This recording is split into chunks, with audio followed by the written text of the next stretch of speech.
আজকে লাইলাতুল কদরের তৃতীয় রাত। এই রাতে আপনি যদি মাত্র 2 রাকাত নামাজ পড়তে পারেন তাহলে টানা 83 বছর 2 রাকাত নামাজ নিয়মিত পড়লে যে সওয়াব হবে সেই সওয়াবটা আল্লাহ তাআলা আপনাকে দিয়ে দেবে। কারণ আজকে 25শে রমাদান। আজকে আমরা জানবো লাইলাতুল কদরে নবীজি কোন দোয়াটা সবচেয়ে বেশি করতেন এবং কত রাকাত তিনি নামাজ পড়তেন এবং কিভাবে করে কোন সূরা দিয়ে নবীজি নামাজ পড়তেন এর বিস্তারিত আমরা জানবো।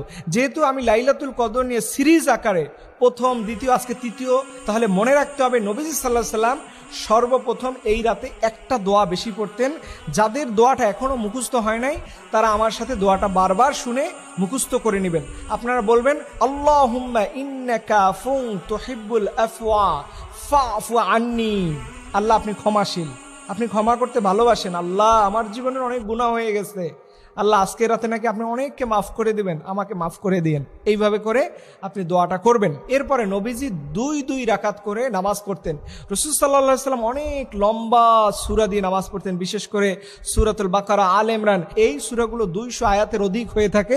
এখন যারা পারেন না তারা কিভাবে নামাজ পড়বেন, এর জন্য যদি আপনি পারেন সূরা কদর দিয়ে পড়বেন। কারণ যেহেতু এই সূরা কদরের সাথে লাইলাতুল কদরের সম্পর্ক আছে, এর জন্য আপনি পারলে ইন্না আনজালনাহু ফি লাইলাতিল কদর এই সূরাটা দিয়ে আপনি নামাজ পড়বেন। আর যদি এটা আপনার মুখস্থ না থাকে আপনি যে কোনো সূরা দিয়ে পড়তে পারেন, কোনো সমস্যা নাই।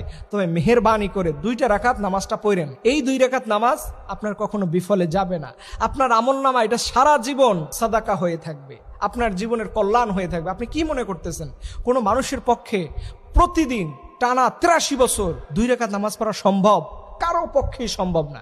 শুধু আজকের রাতে পড়লে পারে। আর আল্লাহ যদি আজকে লাইলাতুল কদর কবুল করে নেয় তাহলে এই সওয়াবটা 83 বছর আপনার আমলনামায় যুক্ত হবে। আপনি বুঝেন, পারমিশন কবুল হওয়া 2 রাকাত নামাজ, যার বিনিময়ে আপনি জান্নাতে যেতে পারবেন।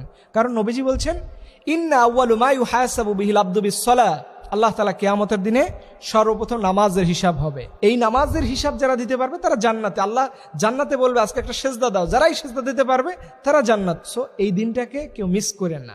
ব্যস্ততা আপনার জীবনে থাকবে না। এই আজকেও মানুষ মারা যাচ্ছে, আপনি যদি মারা যান আপনার ব্যস্ততা শেষ, কিন্তু নামাজ আপনাকে পড়তে হবে। এর জন্য আসুন হৃদয় দিয়ে, হৃদয়ের মাধুলি মিশিয়ে আল্লাহর কাছে যেন আমরা কায়মানুবাকে ফরিয়াদ করি, রব্বুল আলামিন যেন আমাদেরকে আল্লাহ যেন আমাদের বেশি বেশি পরিমাণে এই লাইলাতুল কদরের আমলগুলো করা তৌফিক দান করে। সবল আমিন।